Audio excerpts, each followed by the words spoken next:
Hey guys, welcome on dream classes. मैं रुचि जैन आप सभी का ड्रीम क्लासेस में स्वागत करती हूँ। आज का जो हमारा चैप्टर है उसमें हम लोग पढ़ने वाले हैं ह्यूमन रिप्रोडक्शन के बारे में। ह्यूमन रिप्रोडक्शन में हम आज के चैप्टर में पढ़ने वाले हैं पुरुष जनन अंग, मेल रिप्रोडक्टिव सिस्टम किस तरह से वर्क करता है एंड मेल रिप्रोडक्टिव सिस्टम में हमारे क्या क्या होता है। ठीक है, तो स्टार्ट करते हैं हम आज के लेक्चर्स को। आपको स्लाइड पे पीडीएफ दिख रही होगी, यहाँ से हम देखेंगे हमारे मेल रिप्रोडक्टिव सिस्टम को। तो मेल रिप्रोडक्टिव सिस्टम को स्टार्ट करने से पहले हम कुछ बातें जान लेते हैं कि हम इसे क्यों पढ़ रहे हैं। हमारे जो सिलेबस है उसमें हमारे थर्ड चैप्टर में बहुत सारे पॉइंट्स दिए हुए हैं। उसमें मेनली हमें पढ़ना है हमारे नर जनन अंग के बारे में एवं मादा जनन अंग के बारे में। नर जनन अंग मेल रिप्रोडक्टिव ऑर्गन, मादा जनन अंग फीमेल रिप्रोडक्टिव ऑर्गन।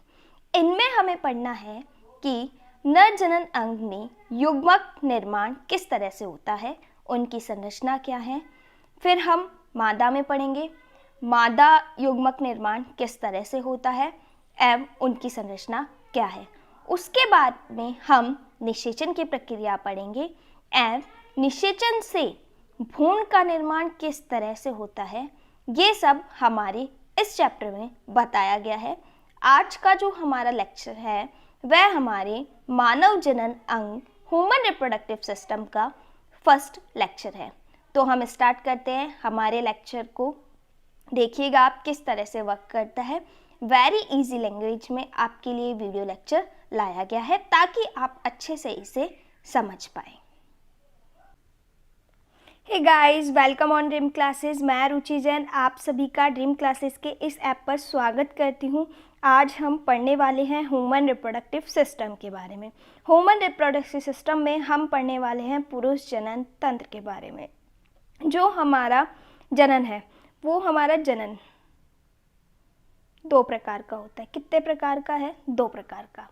एक है हमारा asexual, you know that, and एक है हमारा सेक्सुअल। सेक्सुअल रिप्रोडक्शन में हम ह्यूमन रिप्रोडक्टिव सिस्टम के बारे में पढ़ने वाले हैं। ह्यूमन रिप्रोडक्टिव सिस्टम में हम पुरुष जनन तंत्र के बारे में आज पढ़ने वाले हैं। That clear? तो हम स्टार्ट करते हैं कि पुरुष जनन तंत्र में हमारे क्या क्या होता है एंड किस तरह से होता है। तो आइए अब हम देखते हैं हमारे पुरुष जनन तंत्र के बारे में। हमारा जो पुरुष जनन तंत्र है उसके अंदर हमारा, hey guys, welcome on dream classes. आज का जो हमारा लेक्चर है वो हम पढ़ने वाले हैं ह्यूमन रिप्रोडक्टिव सिस्टम के बारे में। ह्यूमन रिप्रोडक्टिव सिस्टम को हम स्टार्ट करते हैं। ह्यूमन रिप्रोडक्टिव सिस्टम किस तरह से होता है, तो चलिए अब हम देखते हैं हमारे ह्यूमन रिप्रोडक्टिव सिस्टम को। हमारे ह्यूमन रिप्रोडक्टिव सिस्टम में क्या होता है कि दो जोड़ी वृषण पाए जाते हैं या एक जोड़ी वृषण पाए जाते हैं। बताइए आप लोग मुझे कमेंट सेक्शन में लिखकर, हमारे ह्यूमन रिप्रोडक्टिव सिस्टम में क्या होते हैं? दो जोड़ी वृषण है या एक जोड़ी वृषण है? हमारे ह्यूमन रिप्रोडक्टिव सिस्टम में जो मुख्य अंग है वो हमारा वृषण है। मुख्य अंग कौन सा है? हमारा वृषण है। वृषण हमारी संख्या में कितने होते हैं? एक जोड़ी होते हैं। प्रश्न हमारे कितने हैं? एक जोड़ी है। उसके अलावा हमारे कुछ सहायक अंग हैं। सहायक अंग में हमारे क्या क्या है? ग्रंथियां हैं, सहायक ग्रंथियां हैं। सहायक ग्रंथियों के नाम आपको दिए हुए हैं प्रोस्टेट ग्रंथि, काउपर ग्रंथि एंड शुक्राशय। क्या क्या दिया हुआ है आपको? प्रोस्टेट ग्रंथि, काउपर ग्रंथि एंड शुक्राशय। उसके बाद में आपको कुछ नलिकाएं दी हुई है, शुक्र वाहिकाएं। एंड इसके अलावा जो हमारे सहायक अंग हैं वो कौन कौन से होते हैं? अधिवृष्ण, नलिकाएं नहीं है, ये नलिकाओं के पॉइंट्स में दिया हुआ है लेकिन नलिका का पॉइंट सिर्फ यही है। ठीक है, अधिवृष्ण, मूत्रमार्ग एवं शिशिन। ठीक है, अब आगे हम देखते हैं कि इनके क्या क्या वर्क होते हैं। क्लियर?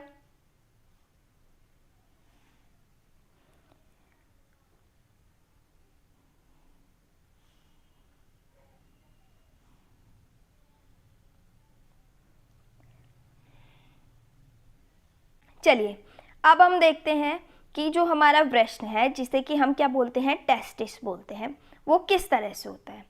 मानव शरीर में एक जोड़ी वृषण जो कहाँ होते हैं, शिश्न के नीचे और वृषण कोश में स्थित होते हैं।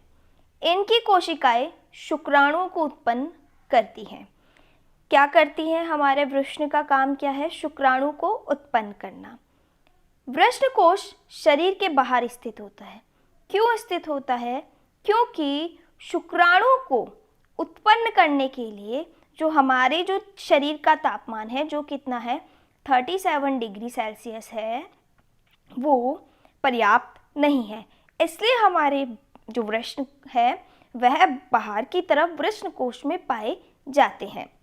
कितना कम होता है हमारा तापमान, 2 से 3 डिग्री सेंटीग्रेड कम होता है हमारे सामान्य तापमान का। That clear. चलिए अब हम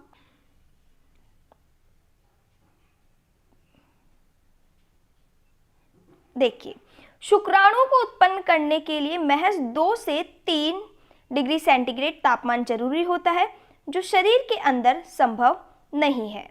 वृषण के कुछ विशेष कोशिकाओं से जनन हार्मोन कौन सा हमारा, टेस्टोस्टेरोन। जनन हार्मोन कौन सा हमारा, टेस्टोस्टेरोन का स्राव होता है, जो 15 से 18 वर्ष, कितनी उम्र हमारे 15 से 18 वर्ष की उम्र में प्रारंभ हो जाता है। इसी के कारण द्वितीय लक्षणों का निर्माण होता है। द्वितीय लैंगिक लक्षण, द्वितीय लैंगिक लक्षण कैसे हैं, मेल्स के, जैसे हमारे दाढ़ी मूंछ आना, आवाज का भारी होना, ये हमारे क्या है, मेल के द्वितीय लैंगिक लक्षण है। अब हम डायग्राम देखते हैं हमारे नर जनन अंग का।